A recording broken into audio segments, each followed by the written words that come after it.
오늘은 사도행전 시리즈 33번째 시간 어떻게 살 것인가 라는 제목으로 함께 은혜 나누도록 하겠습니다.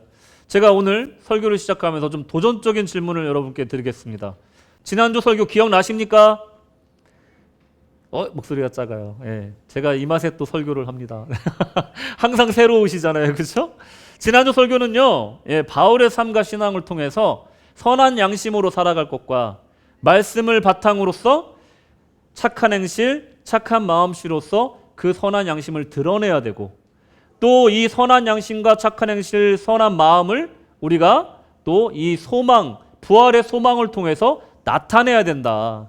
그래서 이 신앙과 이 삶을 통하여서 주님의 일을 하기 위해 우리가 이 땅 위에 남겨져 있다라는 것을 기억하자라는 뜻으로 함께 설교를 나눴습니다. 네, 이렇게 짧게 할 수 있는 걸 왜 이렇게 길게 하냐 이렇게 생각하시죠. 여러분들에게 더 깊이 영적으로 이해시키기 위한 설교인 줄로 믿으시기 바랍니다. 오늘은 그 연장선상에서 한번 생각해 봤으면 좋겠어요. 지난 시간에 우리가 성도는 무엇으로 사는가라는 것을 우리가 생각했다면, 이번 주는 어떻게 살 것인가에 대한 문제예요. 오늘 본문은 오늘을 사는 우리에게 생각해 봐야 될 몇 가지 이제 주제를 제공합니다. 어떻게 살 것인가 하는 문제에서 파생된 질문들을 함께 살펴보시겠습니다. 그 질문은 바로 어떻게 행동할 것이냐, 어떻게 생각할 것이냐, 어떻게 하나님과 동행할 것이냐, 이 세 가지 관점에서 한번 살펴보려고 합니다. 오늘 주제를 깊이 묵상하시면서 성도로서 이 땅에서 하나님의 백성으로서 어떻게 행동하고 생각하고 하나님과 동행하면서 살아갈 수 있을지 사유하시는 정말 뜻깊은 시간 되시기를 주님의 이름으로 축원합니다. 첫째로 어떻게 행할 것인가. 오늘 본문을 한번 보시면요, 한편에 이 법정 영화와도 같은 장면이 펼쳐집니다. 바울은요, 예루살렘 공의회에서 지난 시간에 보신 것처럼 이 유대인들과 변론했어요.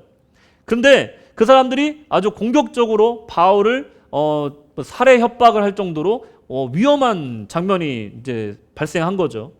그랬더니 로마 당국에서는 이 로마 시민권자인 이 바울을 가이사랴 빌립보로 이송하기로 결정하는데, 그 이유가 이를 찢어 죽일까봐 이를 보호하기 위해서 이송한다라는 결정을 내린 거예요. 그 정도로 위급한 상황이었습니다. 그러고 가이사랴에 가서 다시 또 로마법에 의해서 변론할 기회를 얻게 되는 것이 바로 오늘 본문의 내용입니다. 가이사랴라는 곳은 로마의 통치하에 있는 곳이었어요. 그러니까 유대인들의 입김이 적게, 그러니까 비교적 적게 영향을 미치는 곳이었고, 공정한 판결을 할 수 있는 환경이었다는 겁니다. 법정이라는 것을 이제 배경으로 이제 하는 특성상 이제 크게 나눠서 세 부류의 사람이 나타나죠. 첫째는 원고, 둘째는 피고, 그 다음은 판관으로서의 세 캐릭터가 나올 수밖에 없죠. 원고는 대제사장 아나니아와 함께 유대인, 그리고 피고는 피고소인 바울이죠. 그리고 판관의 역할은 총독 벨릭스, 영어로는 펠릭스라는 사람이 맡게 된 이 장면을 우리가 염두에 두고 오늘 본문을 생각하시면 될 것 같습니다. 원고와 피고는 극명한 입장 차이를 가집니다. 왜냐하면 법정 싸움에서 이겨야 됩니다. 아주 서로 양 끝에 있는 거예요. 판관이 총독은 그야말로 중간자의 입장인 거예요. 판결을 내려야 되기 때문에 중간자 역할을 할 수밖에 없는 거죠. 어쩌면 일반적인 세상에서도 이런 세 부류의 사람으로 세상이 구성되어 있지 않는가 생각해 볼 수가 있습니다. 각 그룹 간에는 대치하는 이 극명한 입장과 위치가 있어요. 이럴 때 우리 기독교인들은 어떻게 선택하고 어떻게 행동해야 될지 참 잘해야 됩니다. 세상에서 이렇게 나눠지고 있을 때 우리는 어느 편에 서고 어떻게 행동해야 될지를 결정해야 된다는 거예요. 여러분, 먼저 원고 측 입장을 좀 살펴보겠습니다. 원고인 대제사장인 아나니아는 아주 열정적인, 그리고 또 아주 강력한 의지를 갖고 있었어요. 여러분, 가이사랴하고 예루살렘이 얼마나 떨어져 있는지 혹시 아십니까? 거리를? 아시는 분 계세요? 100km 정도 된다고 합니다. 100km. 그러니까 지금으로 따지면 그렇게 먼 거리는 아니지만 그때 당시로 치면 꽤 먼 거리였다는 거예요. 근데 이 거리를 한달음에 달려온다는 겁니다. 그런데 그냥 오는 것도 아니고 변호사를 급하게 구해서, 그것도 그냥 아무렇게나 된 변호사가 아니라 로마법 전문가를 대동해서 이 가이사랴로 달려왔다는 거예요. 1절 보시겠습니다. 닷새 후에, 변론 후에 닷새 후에 대제사장 아나니아가 어떤 장로들과 한 변호사 더들로와 함께 내려와서 총독 앞에서 바울을 고발하니라. 아멘. 그러니까 이 그냥 온 것도 정말 대단한데, 기록에 의하면 이 더들로란 사람은 이방인이었어요. 근데 로마법에 아주 능통한 변호사였다라고 기록이 되어 있습니다. 돈도 많이 들여서 변호사를 선임한 거예요. 그냥 열심히 찾아온 거예요. 정말 누가 봐도 이 사람은 열정적인 거예요. 이 일을 내가 해결하겠다 하는 마음이, 의지가 느껴지는 겁니다. 아나니아는 바울을 고발하고 그 처결하는 일에 정말로 진심이었다는 겁니다.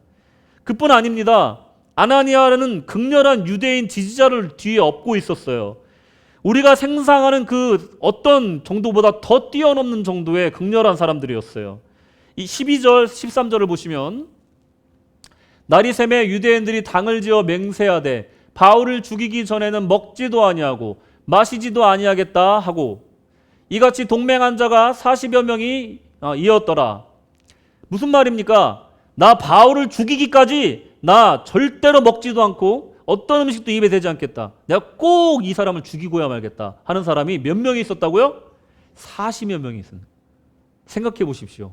나 죽이겠다고 40명 넘는 사람이 밥도 안 먹고 물도 안 마시고 이를 갈고 있는 거예요.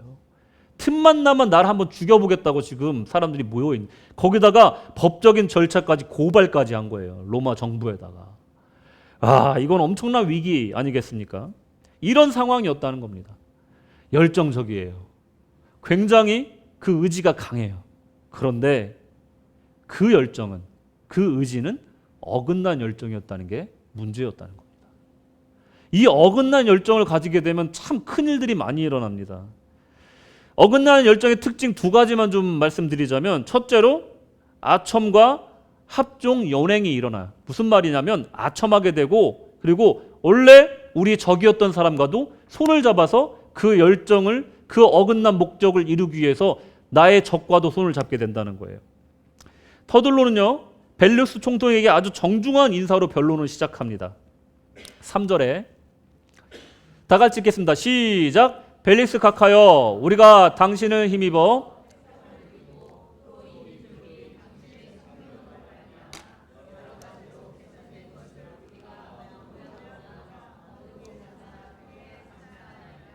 여러분, 법정에서 변호사가 변론할 때 처음에 뭐라고 시작합니까? 예? 그죠. 예. 존경하는 재판관님, 이러고 시작하잖아요. 예, 그거로 딱 좋잖아요. 근데 이건 좀 과하지 않습니까? 보세요. 뭐 태평성대를 이루었고, 우리 민족의 뭐 성견지명으로 우리 여러 가지로 개선해 주셨고, 어디 가나 어느 모습을 보나 모를 수가 없습니다. 이렇게 막 아첨을 하고 있는. 거기까지는 좋아요. 예, 판관에 대한 존경심을 표하고, 그리고 이 법정에서 뭐 형식적으로 하는 인사라고 우리 생각할 수가 있어요. 그런데 유대인 입장에서, 함께 따라갔던 장로나 제사장 입장에서는요, 이 인사말을, 터들로의 이 인사말을 들었을 때 조금 고개가 갸우뚱되어졌을 거예요. 왜 그러냐면요, 벨릭스라는 사람이 어떻게 통치를 했는가를 보시면 돼요. 요세푸스는 이렇게 얘기합니다. 벨릭스는 부도덕하였고 유대인을 잔인하게 탄압하였기 때문에 유대인은 그에 대하여 심한 혐오감을 가지고 있었다. 생각해 보세요.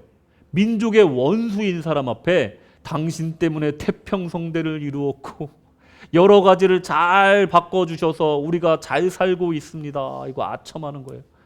이 태평성대라는 게 뭡니까? 유대인들의 반란을 피로, 창칼로 눌러서 조용히 만든 태평성대예요. 여러 가지 바꿨다는 건 뭡니까? 우리 민족에게 불이익을 줘가면서 세금을 다 뜯어가면서 만든 그런 여러 가지 좋은 개선이라는 거예요. 그걸 가지고 지금 칭송하고 있는 거예요. 그야말로 아첨하는 겁니다. 그리고 합종연행, 나랑 맞지 않는 사람하고도 한편이 되려는 노력이라는 거예요. 이게 바로 어긋난 열정에 나타난 특징 중에 하나라는 겁니다. 변호사로 데려온 터툴로는 민족성이나 민족의 역사나 그들의 감정 같은 건 관심이 없는 로마법 전문가에 불과했다라는 겁니다. 승리를 위해서라면 뭐든지 할 수 있는 사람이라는 거예요. 어긋난 열정은요, 이렇게 불의한 사람과도 손잡을 수 있습니다. 아첨을 해서라도 목적을 이루려는 병적인 집착을 보인다는 거예요. 한번 그 마음에 원수를 품은 사람은 그 안에 자기 자신도 불살라 버릴 만한 불덩이를 품고 살게 된다는 겁니다. 누군가를 미워하면요, 내 안에 우는 사자가 있는 것과 같다라는 탈무드의 말이 있잖아요. 내가 나를 위해서 용서해야 된다라는 말이 그래서 나온 거 아닙니까? 나 또한도 불살라지기 때문에 그래요. 불덩이를 안고 사는 거예요. 상대가 불타 사라지지 않는 한 이 불길은 꺼지지 않고 결국은 누구 하나 불타 없어지지 않으면 없어지지 않는 파멸의 불꽃이라는 겁니다. 내가 미워하는 사람이, 내가 싫어하는 사상이 없어질 수만 있다면 난 누구와도 손잡을 수 있다. 이런 생각이라는 겁니다. 두 번째로 어긋난 열정이 갖는 특징, 간계예요. 간계. 이 불덩이는요, 물불을 가리지 않는 수단 방법을 가리지 않습니다. 여러분, 이 사건은요, 이 바울 사건은요, 사실 이미 판결이 끝난 것이나 다름없는 그런 사건이었어요. 당시 예루살렘에 주둔했던 이 로마 군의 사령군인 이 천부장 글라우디오 루시오라는 사람이 아무 혐의도 찾지 못하였다라고 결론을 내린 사건이었어요, 사실은. 그러고서 로마 이제 가이사랴 쪽으로 이송을 한 거였거든요. 근데 그 와중에 또 그것도 따라와서 변호사까지 데려와서 장로들까지 데려와서 또 고발을 하는 겁니다. 끝난 줄 알았는데 또 고발하고 또 죽이겠다고 협박하고, 이 바울의 여정 가운데 항상 유대인들, 자기의 같은 민족이 자기를 계속해서 이렇게 괴롭히는 거예요. 29절 30절에 보시면 고발하는 것이 그들의 율법 문제에 관한 것뿐이요 한 가지도 죽이거나 결박할 사유가 없음을 발견하나이다. 그러나 이 사람을 해하려는 뭐가 있다고요? 간계가 있다고 누가 내게 알려주기로 곧 당신께로 보내며 또 고발하는 사람들도 당신 앞에서 그에 대하여 말하라 하였나이다 하였더라. 글라디우스 루시오는 이 사람의 해하려는 관계가 있다라는 것을 얘기를 합니다. 정리하자면 이래요. 대제사장 아나니아와 그 일행은 그와 마음으로 함께하던 유대인들은 어긋난 열정에 빠져서 옳지 않은 일을 도모하고 있었다는 것이에요. 그리고 그 결과 그들이 잘못된 목표를 이루기 위해서 무고한 사람을 고발하였고요. 없는 죄를 꾸며내는 관계를 벌였다라고 말씀드릴 수가 있는 거예요. 이 관계는요, 너무 속이 훤히 들여다보이는, 손바닥 보듯이 보이는 그런 관계였어요. 심지어 그 사실은 비종교인인 천부장과 총독까지도 인정할 수 없는 어긋난 열정이었다는 겁니다. 이렇게 어긋난 열정은요, 특정한 사람, 반대자, 나와 생각이 다른 사람을 해하려는 목적을 가집니다. 심지어 성경에 반하고 나의 신앙과 맞지 않는다 하여도 내 목적을 이룰 수만 있다면, 불법이어도 괜찮다, 신앙과 내가 위배되어도 괜찮다, 내 뜻대로만 나와 생각이 다른 그 사람을 없앨 수만 있다면 나는 누구하고도 손잡을 수 있다는 이 무서운 열정이라는 겁니다. 반면에 바울은 어땠습니까? 바울이야말로 고발을 해야 되는 사람이에요. 이건 살인미수도 한두 번이죠. 로마 시민권자인 바울을 한두 번 죽이려고 했던 것이 아니에요. 모함을 한 것도 한두 번이 아니에요. 소동을 일으키지도 않았는데 소동을 일으킨 반란자라고 고발한 게 한두 번이 아니라는 거예요. 어떻게 보면 이곳에 피고로 앉아있지만 바울은 어떻게 보면 원고로 앉아있어야 될 사람이라는 거예요. 너무나 억울한 상태인데 바울은 그 억울한 감정을 가라앉히고 사실만을 얘기합니다. 10절 12절 보시겠습니다. 총독이 바울에게 머리로 표시하여 이렇게 딱 한 거예요. 바울한테 이렇게 한 거예요. 그랬더니 말하라 하니 그가 대답하되 당신이 여러 해 전부터 이 민족의 재판장 된 것을 내가 알고 내 사건에 대하여 기꺼이 변명하나이다. 아무 아첨이 없잖아요. 아무 미사오구가 없는 거예요. 그냥 당신이 재판장이니 제가 사실대로 얘기하겠습니다. 딱 끝이에요. 예, 뭐 존경하는 재판장 이런 거 없잖아요. 그냥 있는 그대로 그냥 하는 거예요. 당신이 아실 수 있는 바와 같이 뭡니까? 그냥 팩트만 얘기하겠다 이거예요. 당신도 알 수 있습니다. 조금만 알아보면 알 수 있습니다. 내가 예루살렘에 예배하러 올라간 지 열 이틀밖에 안 되었고 12일밖에 안 됐는데 무슨 일이 일어나겠습니까? 그들이 내가 성전에서 누구와 변론하는 것이나 회당 또는 시중에서 무리를 소동하게 하는 것을 보지 못하였으니 증인도 없고 증거도 없다는 거예요. 그리고 어떤 나사렛의 이단의 우두머리라고 하는데 그런 단체를 만드는데 12일이면 충분합니까? 하고 반문하고 있는 거예요. 저들이 만한 그 큰 죄, 소동을 일으키고 밀란을 일으킬 만한 그런 충분한 시간도 되지 아니하고, 그리고 그 누구도 그것에 대한 증인도 없다라는 것을 바울은 너무나 담백하게 팩트 중심으로 감정 싹 빼고 있는 그대로 얘기한 거예요. 믿는 사람들은요, 이렇게 얘기해야 돼요. 덧붙이거나 부풀리면 안 되는 거예요. 있는 그대로. 전도할 때도 마찬가지고요. 그리고 우리가 복음을 증거할 때 우리의 이야기를 할 때도 마찬가지예요. 간증할 때도 마찬가지예요. 굳이 너무 잘나 보이려고 할 필요도 없고요. 있는 그대로 내가 믿은 예수, 내가 예수 믿고 나니까 내 인생이 어떻게 바뀌었는지 그것에 대해서만 담백하게 전파하면 된다라는 겁니다. 그 아첨도 어떤 아첨도 없었고요. 그 어떤 미사 어구도 없었어요. 오직 누구나 알 수 있는 사실로만 변론했다는 거예요. 바울은 그저 믿음 안에서 배우고 알던 조상들을 그 믿음과 내가 그토록 기다리던 이 유대교 전통에서 그토록 기다리던 메시아를, 그 예수님을 내가 만났다 하는 것을 전해왔을 뿐이지, 우리가 그토록 알고 있는 믿고 있는 그 부활한다라는 것을 내가 실질적으로 예수를 통해서 믿게 되었다, 그 소망을 소유하게 되었다, 그것을 전하였을 뿐이지 나는 그 어떤 것도 꾸미지 않았다, 그 어떤 것도 거짓으로 말한 것이 없다라는 것을 얘기하고 있다는 거예요. 그것을 16절에서 얘기하고 있는 겁니다. 이것으로 말미암아 나도 하나님과 사람에 대하여 항상 양심의 꺼리낌이 없기를 힘쓰나이다. 바울은요, 이것을 하기 위해서 양심껏 살기 위하여, 거짓되지 않기 위하여 힘쓰며 산 사람이라는 걸 얘기하고 있는 거예요. 우리는요, 어떤 열정에 사로잡혀 있습니까? 원고인 유대인 측은 바울을 전염병과 같은 사람이라고 말해요. 전염병이 뭡니까? 정말 악한 것이고 사람들을 병들게 하고 그 속도가 펴지는 속도가 빨라서 수많은 사람에게 해를 끼치는 걸 말하는 거잖아요. 이 전염병과 같은 사람이라고 얘기를 해요. 그리고 나사렛의 이단, 그 중에서도 우두머리라고 이 바울을 칭합니다. 링 리더라는 거예요. 악한 뜻을 담고 있는 단어예요. 5절에 보시면 우리가 보니 이 사람은 전염병 같은 자라 천하에 흩어진 유대인을 다 소유하게 하는 자요 나사렛 이단의 우두머리라. 이 주석에 보면요, 나사렛 이단의 우두머리라는 표현에 나오는 이단이라는 것은 하이레시스라는 단어가 나오는데 자신들과 다른 입장, 다른 당파를 가리키는 표현으로 지금 사용되고 있는 것입니다. 여기서 계신 대부분의 우리 구세군 시드니 한인교회 성도님들 대부분이 평범하고 선량한 삶을 살고 계심을 제가 알고 있습니다. 그리고 그 어떤 분들은 특별한 열정을 가지고 의로운 일에 자기의 정력을 다하고 시간과 물질을 투자하는 분들도 있다라는 걸 제가 알고 있어요. 최선을 다하여서 가정을 건사하고 생업을 일구고 자녀를 키우는, 정말로 주님 안에 성실하게 착하게 사는 분들이 이곳의 대부분의 분들이 그런 분이라는 것을 저는 믿어 의심치 않습니다. 하지만 각자 다른 성향이 있습니다. 생각이 다릅니다. 그리고 각자 또 생각하는 부분이 있을 수 있어요.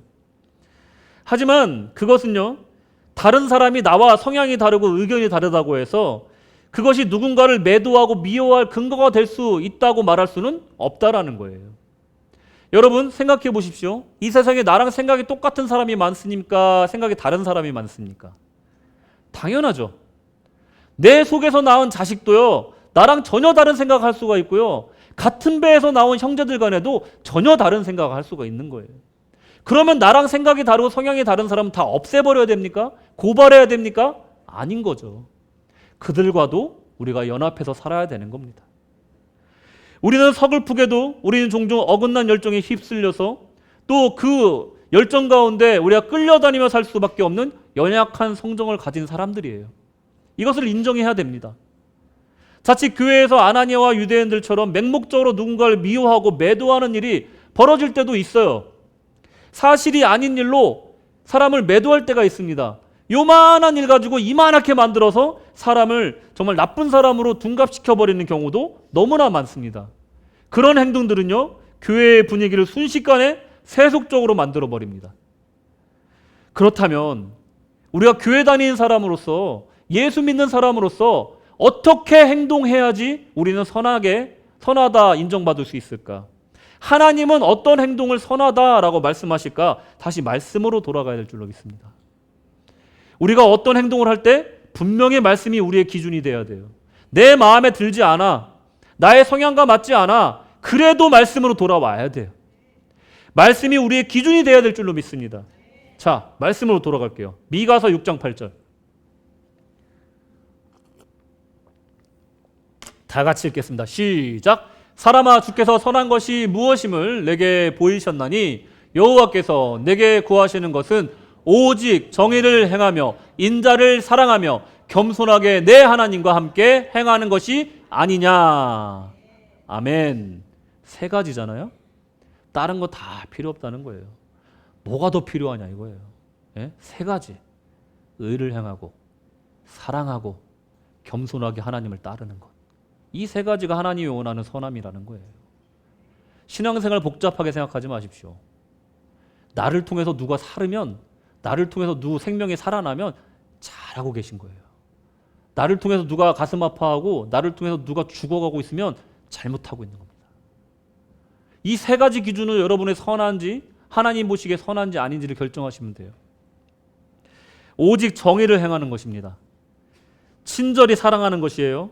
그리고 겸손하게 하나님과 동행하는 것입니다. 정의와 양심으로 행하시기 바랍니다. 할렐루야. 하나님이 말씀하시는 정의는 무엇입니까? 나와 다른 사람을 미워하는 것입니까? 나와 힘이 비슷한 사람을 미워하고 찍어 누르는 겁니까? 아닙니다. 하나님의 정의는요, 약한 자를 돕는 것이에요. 하나님의 정의는요, 구원받을 수 없는 사람을 구원하시는 거예요. 자격이 없는 사람을 위해서 피 흘려주시는 거예요. 그게 하나님의 의입니다. 악한 것과 싸워 전투하는 것이 하나님의 의가 아니에요. 이슬람과 싸워서 이기기 위해 십자군이 출동해서 어떻게 됐습니까? 수많은 사람들이 죄 없이 죽어갔어요.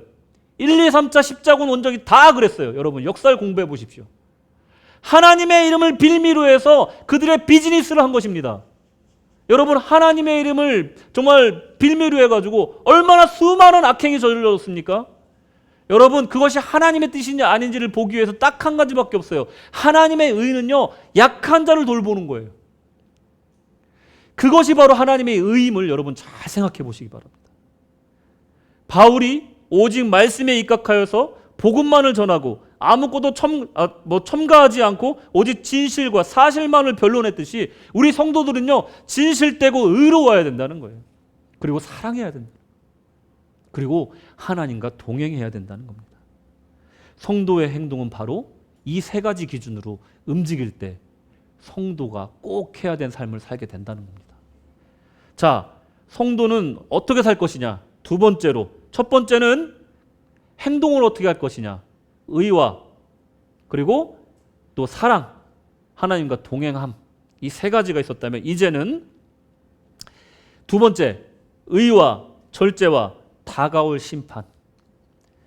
이렇게 원고와 피고가 열띤 법정 다툼을 벌이고 있을 때 이 오늘 본문에는요, 법정을 배경으로 한 장면 말고 또 다른 장면이 또 추가돼서 나타납니다. 오늘 읽은 장면인데요.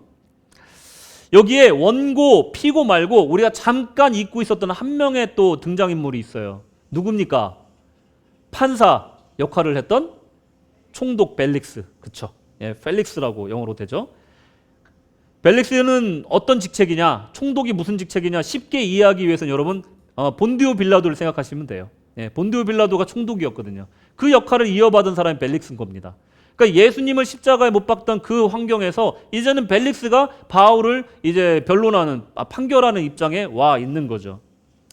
본문에 보시면요, 이제 이 새로운 환경이 이제 등장하는데 24절, 25절에 보시면 벨릭스가 놀랍게도 바울의 복음 전파를 듣게 됩니다.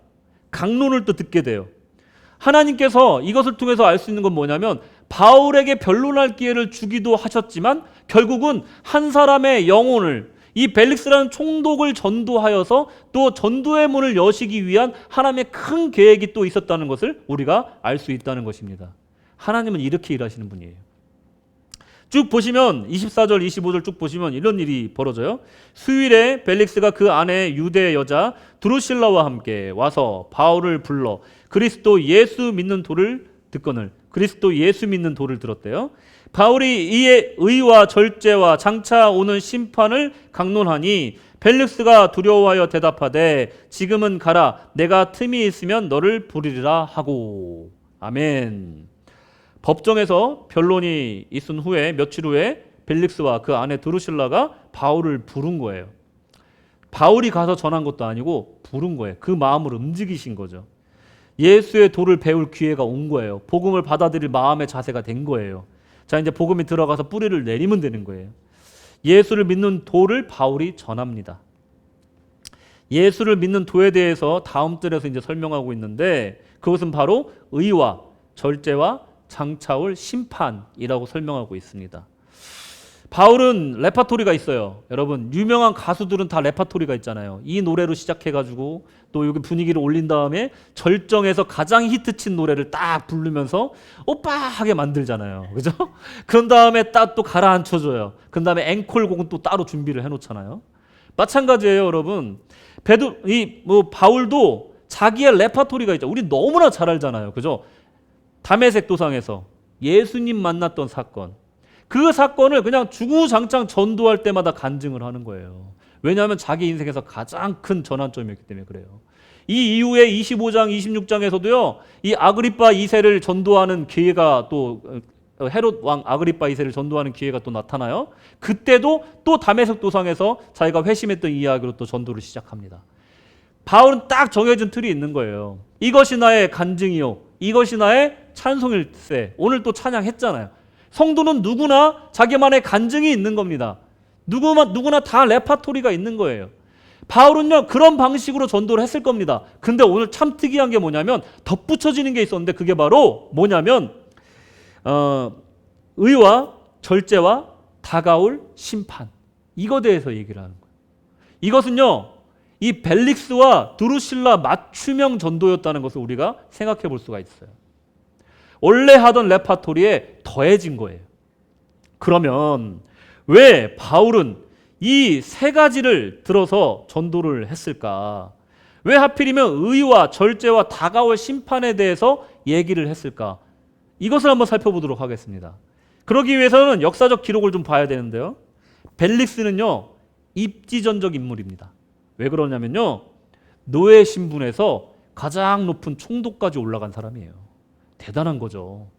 지금은 노예가 없으니까 모르지만 예전에는요 시장에서 팔던 게 노예예요. 죄송합니다. 표현이 이래서. 어떨 때는요 말보다 쌌어요. 남자가 비쌌을까요? 여자가 비쌌을까요? 네, 시험 드시니까 얘기 안 할게요. 이렇게 구분이 가격이 매겨질 정도의 신분이었다는 거예요. 조선시대 노비하고는 또 비교가 안 돼요. 팔지는 않았잖아요. 예전에는요 소장농들이요 너무 세금이 세니까 나중에 자기 스스로 노비가 되는 경우도 조선시대에는 많았어요. 왜냐하면 최소한 먹고 자는 거 입는 건 해결해 주니까 스스로 노비 되는 사람도 많았대요. 생각보다 노예랑은 수준이 다른 그런 노예다. 노비는 엄청나게 낮은 신분이었어요. 사람 취급을 못 받던 사람들입니다. 야만인 취급받던 사람들이에요. 그 신분에서요 총독이 된 거니 얼마나 큰 성공을 했겠습니까? 로마 시민이 된다는 것이 무슨 의미인지 아세요? 세금을 안 낸다는 거예요. 부역을 안 한다는 거예요. 그 누구도 그 신체를 구속할 수가 없어요. 황제의 허가 없이는 이 사람을 사형할 수도 없는 겁니다. 그게 로마 시민권이에요. 그냥 기본적으로 굶어 죽지는 않는 거예요. 그냥 조금만 노력하면요 풍부한 삶을 살 수도 있어요. 자기 기술이 있으면. 그런 혜택에서도 훨씬 뛰어넘어서 총독까지 된 사람이니 세상적으로 볼 때는 굉장히 성공한 사람이라는 겁니다. 입지전적 인물이라는 거예요. 그런 사람이 이제 성공한 인생을 살다 보니까 승승장구했잖아요. 그 한편으로 그의 성공을 또 역사적 기록을 여러 가지 남겨져 있는데 뭐라고 얘기하냐면 의로운 사람은 아니었다. 이런 기록이 있어요. 아까도 이제 유대인들을 탄압할 때 잔인성을 보였잖아요. 그것처럼 눈치가 빠르고 처세술에 능한 사람이었다라는 기록이 남아 있어요. 뭡니까? 의롭지 않은 사람. 의로운 거하고는 거리가 좀 있는 사람. 그래서 바울이 하나님의 의에 대해서 얘기를 한 거예요. 자, 그러면 자기 절제는 뭡니까? 셀프 컨트롤. 이건 뭡니까? 예? 이 셀프 컨트롤에 대해서 알고 싶으시면 두루실라가 누구인가를 알아야 돼요. 그 부인 두루실라. 두루실라 이름이 뜻이 뭔지 아세요? 예? 아시는 분? 당연히 모르죠. 저만 알죠. 우리나라 말로 이슬이란 뜻이에요. 이슬. 예. 이제 자고 나면 밤에 아침에 이 나뭇잎이나 이런 데 맺히는 물방울. 여러분 그 마시는 그 이슬 말고 그 이슬입니다. 예, 오해하지 마세요. 예쁘지 않나요, 이름이? 우리나라 말로 하면 이슬이 이렇게 부르면 되는 거예요. 이름만큼이나 아름답고 매혹적인 여성이었다라고 역사는 기록하고 있어요. 두루실라가 유대인이었고요. 그리고 아그리파 1세 막내딸이었고요. 현재 왕 아그리파 2세 여동생이었어요. 6살 때 이미 약혼을 했어요. 다른 나라 왕자와. 근데 그건 깨고 13살 때는 다른 왕자와 첫 번째 결혼을 합니다. 근데 그 와중에 벨릭스가 그 두루실라에게 한눈에 반해서 그 남편과 헤어지도록 꼬드겨서 자기의 세 번째 아내로 삼습니다. 근데 뭐가 문제냐? 이 로마 시대에는 당연한 거였어요. 이 사람들은 두루실라를 뭐라고 부르냐면요. 트로피 와이프라고 불러요.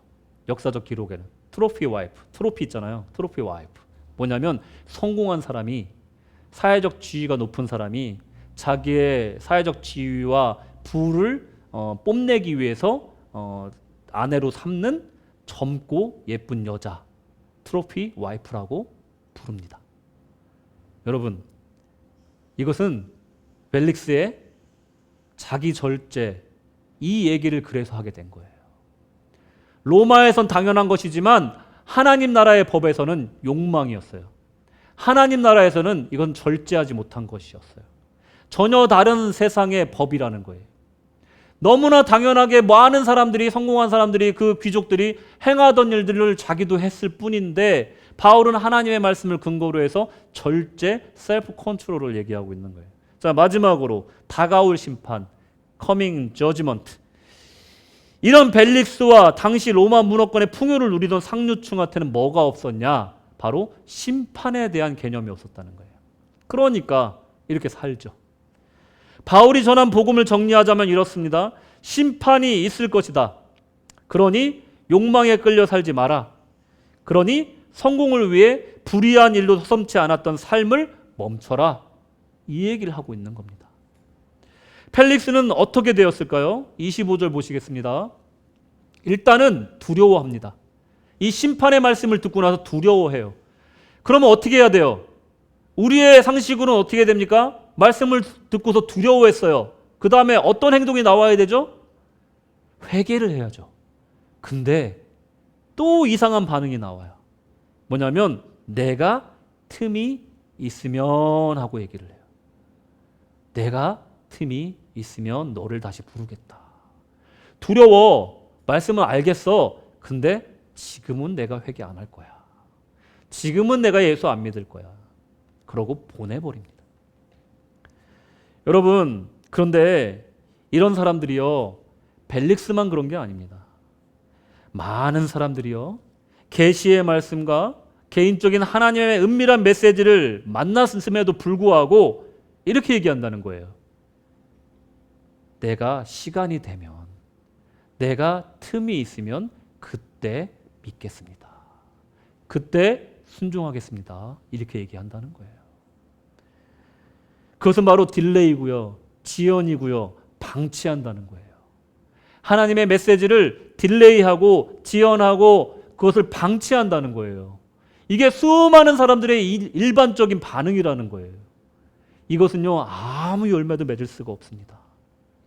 현재의 형편이나 상황을 핑계대면서 순종하기를 꺼리거나 지연시킨다는 말입니다. 내가 틈이 있으면, 내가 틈이 있으면. 해야 할 다른 일들이 너무 많은 거예요. 하루하루 욕망을 채우기에도 바쁜 겁니다. 실질적인 유익이 항상 그의 우선순위였던 거예요. 기억하실지 모르겠지만 바울은요, 예루살렘 교회 형제들을 돕기 위해서, 가난한 자들을 돕기 위해서 그 소아시아 지역에서 많은 연보를 모아서 왔어요.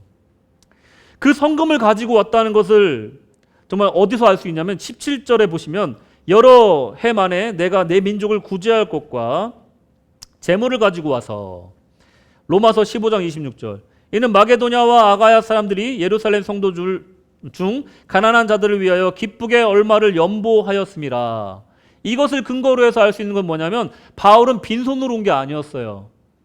예루살렘으로 돌아올 때 이 연보를 모아가지고 가난한 사람들 돕기 위해서 연보를 모아가지고 왔다는 거예요. 그런데도 불구하고 유대인들은 이 바울을 고발하고 죽이려 했다는 겁니다. 사도행전 24장 26절 보시면 동시에 또 바울에게서 돈을 받을까 바라는 고로 더 자주 불러 같이 이야기하더라. 유대인들도 그렇고요. 영혼을 살리는 복음을 전파하는 바울을 통해서 펠릭스가 얻고자 한 것은요, 영혼의 구원이 아니었어요. 복음이 아니었습니다. 그냥 뇌물이나 조금 받는 것이 그 사람의 목적이었다는 거예요. 영혼을 구원하는 이 선지자의 역할, 이 복음 전도자의 역할로 온 바울을 그저 뇌물이나 줄까 하는 사람으로, 자신의 세상의 욕망을 채울 도구로만 생각했다는 거예요. 최악의 선택을 한 겁니다. 여러분, 이 말씀을 통해서 우리가 생각해 봐야 될 게 뭔지 아십니까? 교회에 나오는 성도들 중에도요, 아주 극소수이겠지만 교회에서 영적인 것을 채우러 오는 것이 아니라 세상적인 욕망을 교회를 통해서 채우려고 하는 사람들이 정말 슬프게도 있다라는 것입니다. 그게 바로 벨릭스였다라는 것입니다. 여러분, 최악의 선택이라는 거예요. 영적인 곳에 오면서 육적인 욕구를 채우기 위해서 왔다는 거예요. 이런 엉망인 사람이 세상에 어디 있냐 되물을 수 있겠지만 슬프게도 있다는 것이에요. 죄의 속성이 반복되는 것이 있기 때문에 그렇습니다. 죄는요, 악순환돼요. 계속해서 반복되는 죄의 굴레라는 거예요. 인간의 힘으로 끊을 수 없는 정말 무서운 것이 바로 죄라는 겁니다. 이들에게는 심판의 두려움이 없기 때문에 그래요. 심판자가 없는 겁니다. 이들에게는. 이래도 한 세월, 저래도 한 세월. 죽으면 끝이니 살아서 누릴 것 다 누리다 죽자 하는 사람이 별로 없는 것 같죠. 예수 안 믿는 사람 대부분이 다 그런 생각으로 삽니다. 여러분, 심판이 없는 삶이기 때문에 그래요. 내세를 믿는 사람들 중에도요, 심판에 대해서 오해하는 사람들이 있습니다. 자비의 하나님께서 왜 저를 벌 주시려고 합니까? 제가 왜 지옥 가야 됩니까? 하나님 자비의 하나님인데? 이렇게 따져도 되는 줄 알아요. 저를 사랑한다면서요. 저를 사랑하시는 예수님께서 왜 저를 지옥에 보내십니까? 이렇게 당당하게 따지는 것이 심판대라고 생각을 하는 겁니다. 그때 왜 저를 그렇게 힘들게 내버려 주셨습니까? 저 정말 마지막 날 되면 물어보고 싶었어요. 하나님, 대답해 보세요. 왜 사랑하는 사람을 먼저 보냈습니까? 저는 왜 이렇게 불행한 인생을 평생 살아야만 했습니까? 하며 심판자에게 따지는 당당한 모습을 생각하는 것이 세상 사람들이 생각하는 심판대라는 거예요. 커밍 저지먼트라는 건요, 그런 게 아닙니다. 진짜 모습을 알려드릴까요? 제가 심판대 진짜 모습을 알려드릴게요. 그 어떤 변명이라도 여러분 하셔야 됩니다. 안 그러면 죽는 거예요. 영원한 벌 가운데 던져지는 겁니다. 왜 즉시 회개하지 않았는지 여러분 설명하셔야 돼요. 왜 그때 순종하지 않았는지 무슨 변명이라도 여러분 하셔야 됩니다. 왜 내가 그렇게 선하지 못했는지 설명해야 된다는 거예요. 왜 내가 그렇게 신실하지 못했는지 설명해야 된다는 겁니다. 왜 내가 그렇게 마음대로 행동했는지, 왜 그렇게 다른 사람의 마음을 안중에도 없이 행동했는지 주님 앞에서 설명해야 되는 자리가 바로 인생의 마지막 그 최종 심판대라는 걸 여러분 기억하셔야 됩니다.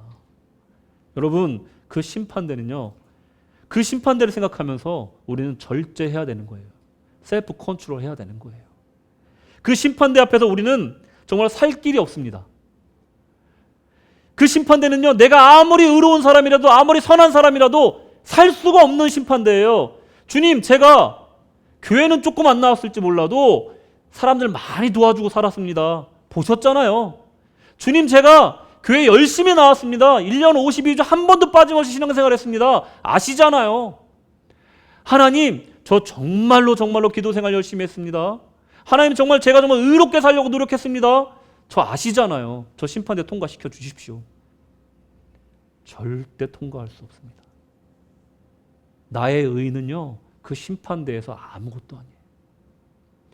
그럼 그 심판대를 통과하는 단 한 가지 길이 있으니 그것이 무엇이냐?